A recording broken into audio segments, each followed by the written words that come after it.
أعوذ بالله من الشيطان الرجيم بسم الله الرحمن الرحيم Assalamualaikum warahmatullahi wabarakatuh.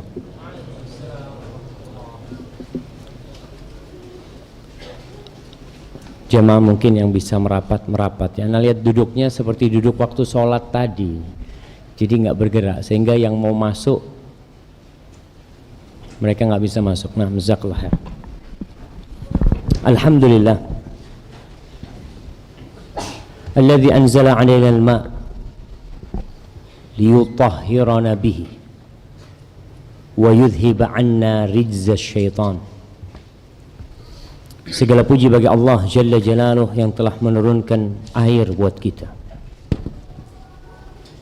untuk menyucikan kita, membersihkan diri kita dan mengusir gangguan syaitan. Dimana kadangkala seorang malas untuk beramal, malas untuk beribadah, dengan dia mandi tubuhnya jadi segar dan dia jadi semangat beribadah. Wassalatu wassalam ala khairil anam Sayyidina Muhammad ibn Abdullah wa ala alihi wa ashabihi wa man tabi'ahum bi ihsanin ila yaumil qiyamah. Semoga salawat dan salam senantiasa tercurahkan untuk baginda Nabi kita, manusia yang terbaik yang pernah menginjakkan kakinya di muka bumi ini, manusia termulia yang dijadikan percontohan oleh Allah untuk umat manusia agar kita mengikuti jalan hidup beliau, agar kita tidak tersesat dalam kehidupan ini, agar kita hidup berbahagia di tengah-tengah manusia yang tak menentu jalan hidupnya karena gonta-ganti idola. Tapi mereka yang menjadikan Rasulullah SAW sebagai panutannya, urusan dia selesai. Dalam segala sudut kehidupan Rasulullah SAW, beliaulah yang terbaik, beliaulah yang termulia. Semoga Allah menjadikan orang-orang yang mengikuti jalan beliau. Semoga salat bersambung untuk keluarga beliau, untuk istri-istri beliau, untuk putra-putri beliau, dan untuk seluruh sahabat Nabi. Semoga Allah meridhai kita bersama mereka. Amma ba'd. Ahibati fillah, kita akan melanjutkan kajian kita tentang adab dan etika. Anda ingin selalu mengingatkan dan tidak akan pernah bosan mengingatkan bahwa Rasulullah SAW mengatakan, innama bu'ithu liutammima makarimal akhlaq aw salihal akhlaq. Aku tuh diutus hanya saja untuk menyempurnakan akhlak-akhlak yang mulia, perilaku-perilaku yang baik. Maka subhanallah, apabila ini menjadi salah satu target diutusnya Rasulullah SAW, kita nih yang udah Islam perlu bertanya, apakah akhlak kita udah baik? Ingat, akhlak itu adalah sifatun rasikhatun fin nafs, sifat yang tertanam di dalam jiwa, yang mengajak orang tersebut untuk melakukan perilaku, tindakan tanpa berpikir, tanpa mempertimbangkan. Udah jadi sesuatu yang naluri dari diri dia. Itu akhlak. Dan akhlak ini bisa bawaan lahir, pemberian ilahi, atau yang dihasilkan dari kerja keras seorang dan berdoa dengan Allah Subhanahu wa taala, minta agar dikasih akhlak. Ada yang lahir membawa sifat kikir, pelit, penakut, pemarah, ada. Tapi jangan dibiarkan sifat tersebut. Rasul SAW diutus untuk memperbaiki yang salah, untuk menyempurnakan yang kurang. Maka kita sekarang ngaji nih dalam rangka untuk memperbaiki akhlak kita. Kalau antum setelah sampai ke hadis nomor 554 ternyata tidak ada perubahan sikap di diri antum, kok kayaknya ana nggak ada manfaat yang ngaji ya, mungkin berhenti aja ngaji antum. Seharusnya ilmu itu membawa kepada rasa takut. Tapi kalau ternyata antum belajar nggak tambah takut sama Allah, perlu mengevaluasi diri. Apa yang salah dari diri anak? Mungkin niat anak, mungkin anak kurang fokus, mungkin anak ya kurang memohon sama Allah dan berdoa dalam menuntut ilmu. Seorang alim ulama mengatakan kunu du'atan wa antum shamitun. Jadilah kalian juru dakwah dalam kondisi kalian diam. Ditanya, "Kaif? Gimana orang bisa menjadi juru dakwah sedangkan dia tidak mengajak?" Qala bil akhlaq, dengan akhlak kalian. Kunu du'atan wa antum shamitun. Jadilah kalian pendakwah sedangkan kalian diam, tidak ngomong. Orang tuh udah dapat pesan-pesan indah dari diri antum, antum belum berucap, belum ngomong, orang udah ngeliat, masya Allah. Sedangkan harapan kita dari masjid ini, keluar dari pintu masjid ini, orang-orang yang mengajak kepada kebaikan. Walaupun mungkin ada keterbatasan dia untuk menyampaikan, dia nggak hafal hadisnya, ana nggak hafal ayatnya Ustaz, tapi antum tetap harus berdakwah. Walaupun antum berdiam, tidak berbicara. Kita masuk ke bab masalah kibir, masalah kesombongan. Belum selesai. Sombong ini salah satu dosa yang menyebabkan iblis dilaknat dan dikeluarkan dari surga. Maka kita perlu mengkaji lebih dalam, dan pantas Al-Imam Al-Bukhari menyebutkan banyak hadis, dan Rasul SAW berulang kali dalam berbagai kesempatan mengingatkan selalu masalah sombong. Hati-hati sama sombong. Nah, silahkan dibaca. Nah, berkaitan dengan kesombongan, Al-Imam Bukhari menyebutkan hadis. Dia mengatakan telah mengajarkan kepada kami Ali berkata telah mengajarkan kepada kami Sufyan dari Abu Zinad, dari Al-A'raj, dari Abu Hurairah radhiyallahu anhu, dari Rasulullah sallallahu alaihi wasallam. Beliau mengatakan ihtajjatin nar atau ihtajjatil jannah wan nar. Surga dan neraka ini bertikai, berantem dengan lisan mereka, dengan pembicaraan mereka. Mungkin sebagian berpikir, mungkinkah itu terjadi? Neraka bisa berbicara, surga bisa berbicara? Mungkin. Kalau kita berbicara tentang kebesaran Allah Jalla Jalaluh, subhanallah, kulit kita kelak akan berbicara. Suatu hari Rasulullah SAW bercerita kepada para sahabatnya. Beliau bercerita tentang seorang yang sedang mengembala kambing. Tahu-tahu datang serigala, menerkam salah satu kambingnya, dikejar sama orang ini, ditarik itu anak kambingnya atau kambing itu sampai terlepas dari serigala itu. Kemudian serigala itu berbicara sama orang ini, kaifa bika, gimana engkau nanti kalau tidak ada yang mengembalakan kambing kecuali aku nanti. Itu para sahabat berkata, adz-dzi'bu tatakallam, serigala bicara Nabi SAW.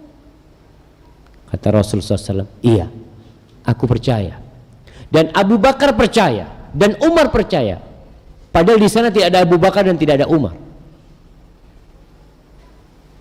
Tapi Rasul sallallahu alaihi wasallam menjelaskan bagaimana seorang yang beriman kepada Allah, yakin dengan kebesaran Allah, bahwasanya Allah jalla jalaluhu ala kulli syai'in qadir, maka mereka akan percaya. Dan kita percaya apabila hadisnya sahih, kita percaya. Mau nggak masuk akal buat kalian, tapi buat kita sesuatu yang tidak masuk akal kita mungkin karena keterbatasan akal kita. Tapi kalau melihat kepada kemampuan Allah, Allahu Akbar. Allah menciptakan Hawa nggak pakai bapak, nggak pakai ibu. Nah, atau ada bapaknya? Nggak ada. Tahu-tahu tercipta dari tulang rusuknya Adam alaihissalam. Wa qala Sufyan aidan, Sufyan gurunya Imam Bukhari, dia mengatakan dengan lafaz ikhtasamatil jannah wan nar. Kalau tadi saling berdialog, saling berhujjah. Kalau yang ini ikhtasamat, saling bertikai. Apa yang mereka bicarakan? Qalatin nar, neraka berkata kepada surga, membanggakan dirinya, mengatakan yalijunil jabbarun wa yalijunil mutakabbirun. Yang masuk ke tempatku itu orang-orang besar, yang masuk ke tempatku orang yang bertindak semena-mena. Jabbar jamaah disebutkan bahwasanya makna jabbar al-mamnu alladhi la yusalu ilaih, orang yang susah ditemuin, orang yang bertindak semena-mena. Susah kita mau ketemu orang ini karena perilaku dia. Adapun mutakabbir, kita tahu orang yang menyombongkan diri. Itu kata neraka. Wa qalatil jannah, sedangkan surga mengatakan yalijunid du'afa wa yalijunil fuqara. Yang masuk ke tempatku adalah orang-orang yang lemah, orang-orang yang fakir. Para ulama menjelaskan bahwasanya yang dimaksud dengan orang-orang yang lemah adalah al-mutawadhi'una minhum wal khadi'una lillahi bi'idlali anfusihim lahu.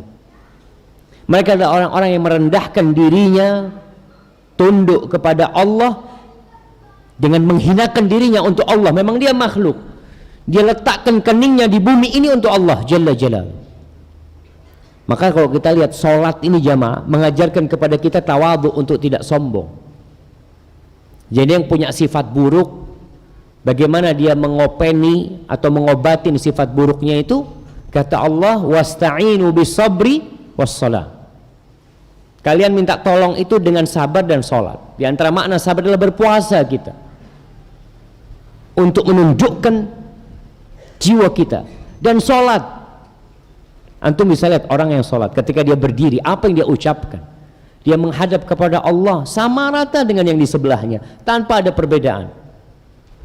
Mau yang di sebelahnya menteri, mau yang di sebelahnya pejabat, antum berdiri di sebelahnya dan antum tidak peduli sama dia. Mungkin dia peduli sama antum, antum enggak, ana mau sholat di sebelah antum, antum mau pindah, fadhol, enggak ada urusan. Bersama-sama kemudian dia mengatakan Allahu Akbar. Antum kecil, antum bukan siapa-siapa. Kemudian antum ruku. Kita tahu orang yang ruku ini menundukkan dirinya, merendahkan dirinya. Untuk siapa? Untuk Rabbul Alamin. Dia tahu ana ini nggak pantas untuk membanggakan diri ana, sedangkan semua yang ada pada diri ana adalah pemberian ilahi. Maka yang pantas untuk tunduk kepadanya adalah Allah. Ruku antum. Kemudian antum berdiri, Sami Allahu liman hamidah, nama Allah lagi yang antum sebut, lalu antum mengatakan Allahu Akbar, dan antum letakkan kening antum di bumi. Itu yang masuk surga, ad-du'afa, yang mereka merendahkan dirinya, menghinakan dirinya lillahi ta'ala, tunduk kepada Allah jalla jalaluh. Awil mustad'afun minhum li faqrihim, atau orang-orang yang lemah karena kefakiran mereka. Mereka nggak punya apa-apa. Dan dalam riwayat Al-Bukhari dalam kitab sahihnya Dan riwayat Imam Muslim dalam kitab sahihnya dengan lafaz famali la yadkhuluni illa du'afa'un nas wasaqtuhum. Kenapa ya Allah yang masuk ke tempatku ini adalah orang-orang yang lemah di antara mereka dan orang-orang yang jatuh di antara mereka, yang manusia tidak peduli sama dia. Kita kadang-kadang bicara orang itu udah jatuh dari mata anak, udah nggak ada, harganya udah nggak ada. Al-Hafidh Ibnu Hajar menyebutkan ay al-muhtaqiruna bainahum as-saqituna min a'yunihim. Mereka adalah orang-orang yang terhina di antara mereka. Jadi orang-orang kalau melihat manusia ini buat mereka nggak ada nilainya. Dan kita bisa melihat jemaah, ada orang-orang yang memandang manusia-manusia yang taat kepada Allah itu orang-orang hina, orang-orang bodoh yang nggak paham tentang kenikmatan kehidupan dunia umpamanya. As-saqituna min a'yun, yang jatuh dari mata mereka, nggak ada nilainya buat mereka. Ini pandangan ini apabila dilihat dari sudut kebanyakan manusia. Di dunia orang ini terlihat rendah, nggak ada nilainya, nggak dihargain. Tapi indallah wa binisbah ila ma indallah hum ulama rufa'a'ud darajat. Tapi di sisi Allah ini orang-orang yang katanya penghuni, yang katanya surga, kok yang masuk aku tuh orang-orang yang lemah ya, kok orang-orang yang rendahan. Tapi disebutkan di sini mereka itu rendah dalam pandangan manusia, tapi di sisi Allah mereka orang-orang besar, orang-orang yang derajatnya tinggi. Lakinnahum binisbah ila ma inda anfusihim li'azamatillah indahum wa khudu'im lahu fi ghayatit tawadhu. Tapi orang-orang ini yang dianggap lemah oleh orang-orang besar,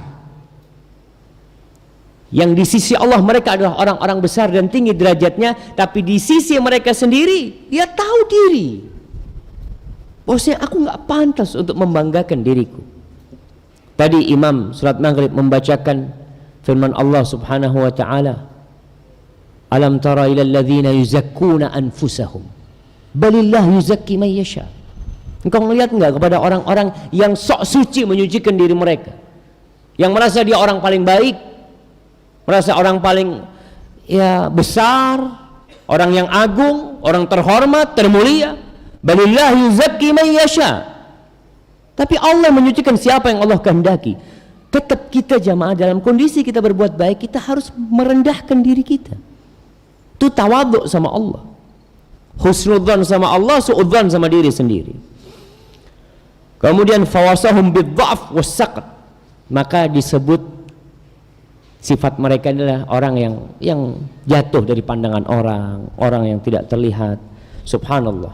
Di sini kemudian ketika perdebatan itu terjadi antara surga dan neraka, lalu Allah mengatakan untuk surga, anti rahmati, anti rahmati, kamu adalah rahmatku, kasih sayangku. Arhamu biki man asya, denganmu aku merahmati siapa yang aku kehendaki. Lihat jemaah, orang tuh masuk surga kadangkala amalannya dikit. Allahu Akbar. Antum bisa lihat bagaimana seorang wanita pelacur masuk surga gara-gara memberi minum seekor anjing. Dan antum bisa melihat seorang ustadz, seorang yang alim, seorang yang pandai membaca Al-Quranul Karim menjadi koreknya api neraka karena riya ketika dia beramal. Maka Allah mengatakan kepada surga, anti rahmati. Allahumma arhamna ya Rabb. Semoga kita termasuk yang Allah berkehendak memberikan rahmat buat kita dan masukkan kita ke dalam surga. Thumma qala linnar, kemudian Allah berkata kepada neraka, anti azabi u'adzibu biki man asya, kamu adalah azabku yang aku mengazab denganmu siapa yang aku kehendaki. Allahumma ajirna minan nar, Allahumma ajirna minan nar, wa likulli wahidatin minkuma mil'uha. Kalian berdua akan penuh, dua-duanya akan penuh. Allah kelak akan berkata kepada neraka Jahannam. Allah mengatakan, yauma naqulu li jahannam halim talati wa taqulu hal min mazid. Ketika Allah berkata kepada neraka Jahannam, apakah kamu sudah penuh? Tapi neraka Jahannam berkata, hal min mazid, apakah masih ada tambahan ya Allah yang bisa engkau masukkan ke sini? Wallahi jamaah, kita nggak boleh main-main dalam kehidupan ini. Kita tidak boleh bersantai ria dalam kehidupan ini. Ketika Allah berulang kali mengingatkan kita dengan dahsyatnya azabnya, ketika Rasulullah SAW berteriak di atas mimbar mengatakan, anzartukumun nar, anzartukumun nar, anzartukumun nar, aku peringatkan kalian, hati-hati sama neraka, hati-hati sama neraka kalian. Lalu kita bersantai ria. Maka semoga Allah membantu kita untuk melalui kehidupan ini dengan selamat. Barakallahu fikum. Di hadis yang selanjutnya, Al-Imam Bukhari mengatakan, haddatsana Ishaq, dia berkata telah mengajarkan kepada kami Muhammad ibn Fadl, dia berkata telah mengajarkan kepada kami Al-Walid ibn Jami' dari Abu Salamah, dari Abdurrahman an Abi Salamah an Abdurrahman, was sahih an Abi Salamah ibn Abdurrahman. Nah, jadi ini yang sahih bukan an Abdurrahman. Indak ish an Abi Salamah bin Abdurrahman. Taib. Yang dalam nuskhahnya ditulis an Abi Salamah an Abdurrahman dibetulin. Yang sahih an Abi Salamah ibn Abdurrahman. Nah, dia mengatakan, lam yakun ashabu Rasulillah sallallahu alaihi wasallam mutahazziqin wala mutamawitin. Dia sebutkan bahwa para sahabat Nabi itu bukan orang yang mutahazziq, ini mungkin ekstrim, yang kaku. Disebutkan makna mutahazziq ini mutaqabbidin wa mujtamin, orang yang apa, yang ngumpul, yang kaku lah orangnya. Dan di lafaz yang lainnya disebutkan munharifin, yang menyimpang. Wala mutamawitin. Mutamawit itu adalah orang yang tampak lemes ya. Mereka bukan orang-orang yang kelihatannya orang lemas badannya, tubuhnya nggak kekar. Karena kita lihat ada orang-orang yang kelihatannya ya bukan orang-orang yang sehat. Sahabat Nabi nggak kayak gitu.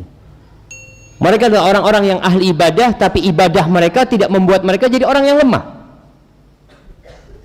Jangan sampai antum akhirnya mengatakan ketika kurus, Ustaz, puasa Senin Kemis, Ustaz. Para sahabat Nabi nggak seperti itu. Mereka ahli ibadah, mereka zuhud, tapi tidak mempengaruhi tubuh mereka. Maka di sini disebutkan, wa kanu yatanashaduna asy-syi'ra fi majalisihim. Biasa mereka di majelis mereka saling menyenandungkan syair-syair. Kita tahu di adat Melayu itu ada puisi di antara mereka. Bahkan ana dengar kalau mereka melamar seseorang itu datang dengan membacakan bait-bait syair ya. Kemudian dibalas pantunnya, dibalas pantun pada mereka. Kalau dulu syair dibalas syair, mereka saling menyebutkan syair-syair di majlis-majlis mereka. Wa yadhkuruna amra jahiliyatihim. Kadang-kadang mereka mengingat masa jahiliyah mereka. Mengingat masa jahiliyah bukan untuk bangga dengan dosa-dosa masa jahiliyah, tapi untuk bersyukur kepada Allah atas nikmat Islam yang Allah berikan kepada mereka.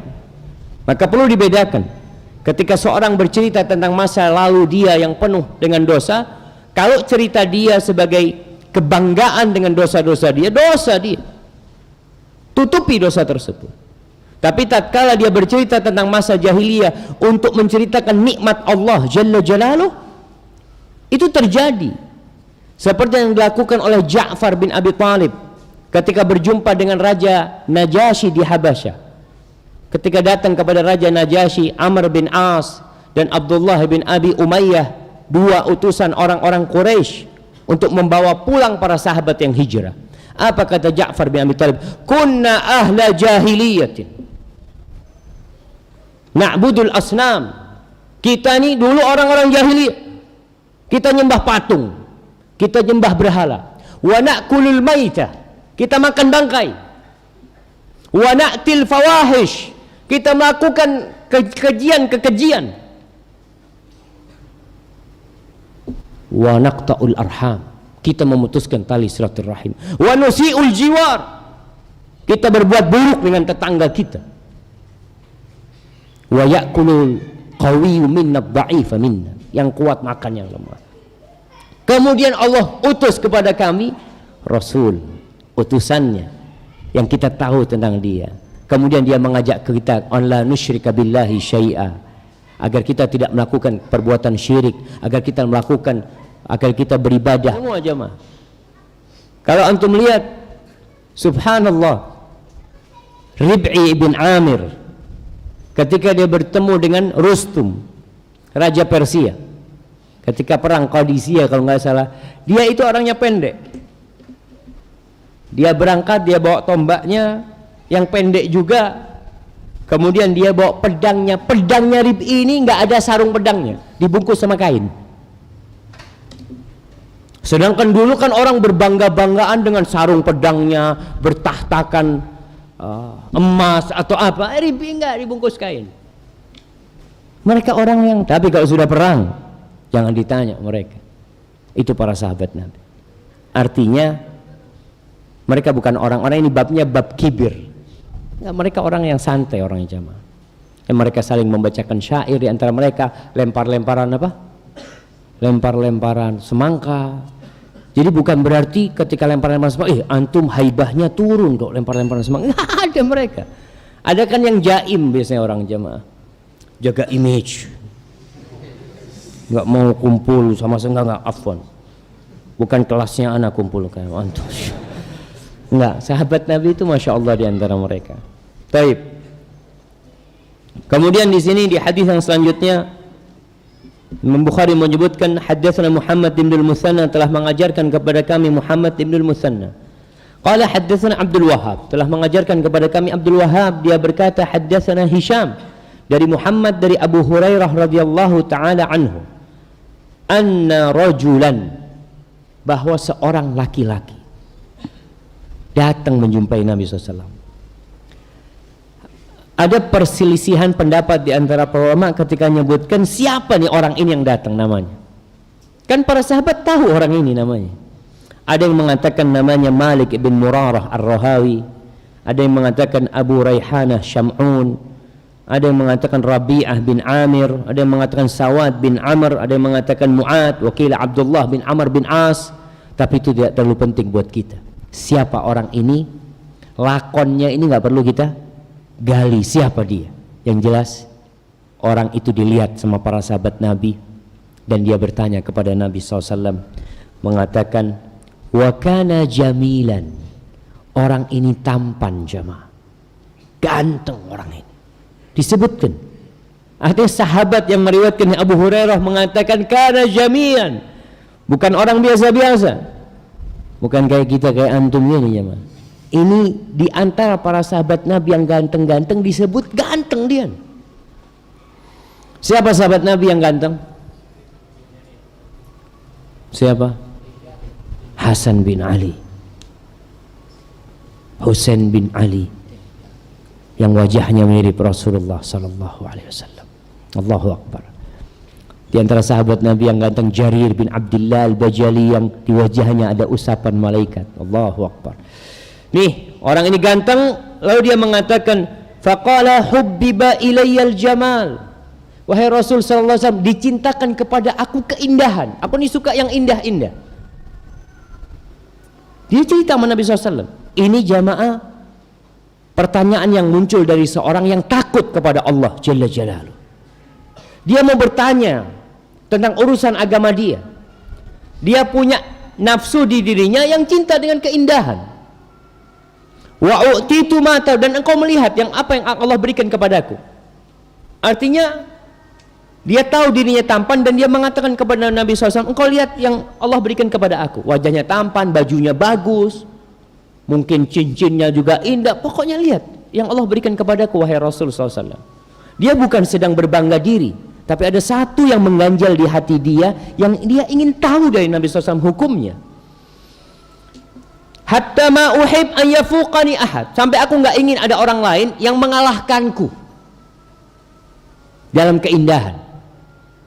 Lihat jemaah, pakai baju nggak ingin bajunya ada orang lain yang mengalahkan. Dilihat mereknya apa? Aduh, 70.000 lah. Punya anak 400 ya, Masya Allah. Lihat ada orang yang pakai baju harganya 2 juta, Allahu Akbar. Besok dia beli 2,5 juta. Artinya dikatakan dia ini hatta ma uhib, sampai akhirnya gara-gara kecintaanku kepada keindahan itu, aku nggak ingin ada orang yang mengalahkanku dalam keindahan itu. Imma qala bi syiraki na'lin, atau dia berkata dalam urusan tali sepatu dia nggak ingin orang lain tali sepatunya, tali sandalnya lebih bagus dari tali sandal dia aja. Wa imma qala bi syis'i ahmar, atau dengan talinya sandal, syis itu syirak, sama yang buat naruh jempol kita sama tunjuk kita yang warnanya merah. Lalu al-kibr dzak, apakah itu termasuk sombong ya Rasul sallallahu alaihi wasallam? Artinya kalau Nabi sallallahu alaihi wasallam mengatakan sombong, dia akan tinggalkan. Dia sedang menanyakan gimana nih? Antum bisa lihat jemaah, ada orang-orang yang memang Masya Allah beli cincin. Berapa harga cincinnya? Allahu Akbar, enggak mahal loh Ustaz. 30 apa? 30 juta. Allahu Akbar. Kita punya motor 12 juta, ini cincinnya aja 30 juta. Subhanallah. Antum lihat ada orang-orang yang beli mobil Masya Allah, mobilnya indah, kalau jalan di jalan raya semua mata memandang dia. Ada yang motornya, masuk motor dilihat, Allahu Akbar, ini yang 1 M300 Ustaz. Ana pernah tanya sama satu orang jawab, Ana pikir harga motornya 300. Bang, berapa harganya bang? Yang ini Ustaz enggak terlalu mahal yang Ustaz. Ini 1,2 yang ini. Yang itu mahal. Berapa? 2,3. Allahu Akbar. Tapi ada orang yang ingin seperti itu jamaah. Apakah ini masuk sombong? Orang beli mobil harga 3 miliar. Padahal cukup buat 2 orang jamaah. Yang naik cuma 2 orang. Antum kalau ana berpikir kayaknya kurang waras ini.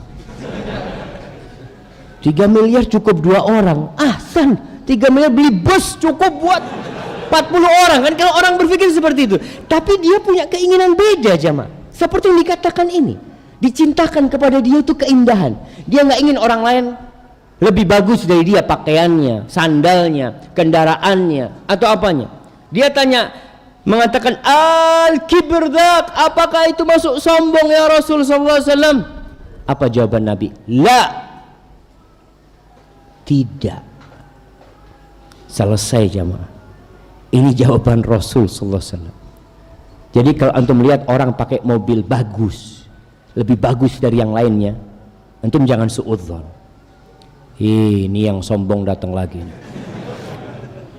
Tiap hari gonta-ganti mobil ke sini, gonta-ganti motor. Lah, itu bukan sombong.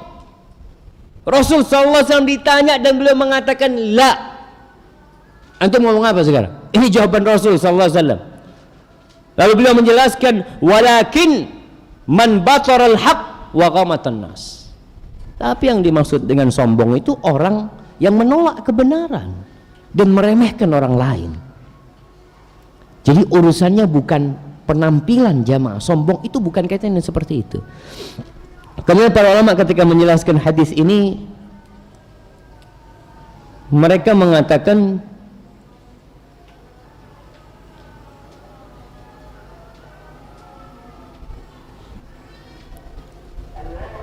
nah, bentar anak akan bacakan. Udah ada? Belum? Baik. Dan dinafikannya kesombongan di sini, wa yanbaghi an yuhmal nafyul kibir. Dinafikannya kesombongan oleh Nabi SAW buat orang yang pakaiannya bagus, yang sesuai dengan kondisi dia. Artinya orang ini memang orang kaya raya, duitnya banyak dia. Memang sesuai dengan diri dia, seperti itu. Tapi tetap harus memperhatikan tidak berlebih-lebihan. Tidak berlebih-lebihan dan kemudian tidak sampai mubadzir. Yang pakaiannya itu, kendaraannya itu tidak mendorong dia akhirnya merasa lebih baik dari orang lain, kemudian merendahkan orang lain. Artinya boleh sejatinya. Orang mau pakai jam harganya 2 miliar. Ibu-ibu bawa tas, berapa harga tasnya? Ya 900. 900 apa? 900 juta Ustaz. Antum gimana aja? Kalau memang itu keinginan dia, artinya dia tidak membawa dia untuk sombong, selama tidak berlebih-lebihan. Maksudnya berlebih-lebihan, dia itu gaji suaminya sebulan 2 miliar ya. Kalau beli tas 900, ya nggak ngabiskan gaji dia. Tapi orang Masya Allah gajinya 2 juta, beli HP harga 7 juta. Terus dari mana 5 juta? Utang. Karena demi untuk apa? Ya gengsi tadi, seperti itu. Enggak boleh seperti itu. Tetap dijelaskan, jangan sampai kemudian antum berlebih-lebihan karena demi gengsi akhirnya antum berutang sana utang sini, tetap itu tidak diperkenankan. Baik, barakallahu fikum. Silahkan. Nah, barakallahu fikum. Berkaitan dengan tadi kondisi orang yang ingin tampil indah dari sisi pakaian, dari sisi kendaraan, mungkin jam tangan. Kenapa antum lihat banyak jam tangan dengan merek-merek yang berbeda-beda? Semuanya ada nilainya, ada harganya. Bahkan pakaian pun seperti itu. Maka perlu diketahui bahwasanya apabila tujuan orang memakai itu karena kecintaan dia dengan keindahan dan dorongan dia untuk menunjukkan nikmat yang Allah berikan kepada dirinya, itu nggak ada masalah. Bahkan itu masuk wa amma bi ni'mati rabbika fahaddits. Ceritakan nikmat yang Allah berikan dengan pakaian, dengan apa. Rasulullah sallallahu alaihi wasallam mengatakan innallaha yuhibbu an yara athara ni'matihi ala 'abdihi atau an yura atharu ni'matihi ala 'abdihi. Allah tuh ingin melihat bekas nikmat yang Allah berikan kepada hambanya. Artinya ketika antum dapat nikmat, ya bajunya masa tetap yang lama. Belilah baju. Sehingga orang tidak melihat antum, oh ini kok kayaknya miskin banget nih mahasiswa ya. Kenapa bajunya nggak gonta-ganti? Seperti itu. Padahal dia punya. Itu nggak ada masalah. Yang penting tadi jangan sampai pakaian yang kita kenakan, motor, kendaraan yang kita pakai, jangan sampai mendorong kita akhirnya untuk merasa besar. Lalu kita meremehkan orang lain dan merendahkan mereka. Saya merasa hadis yang terakhir kita akan kaji pada pertemuan yang akan datang insyaallah.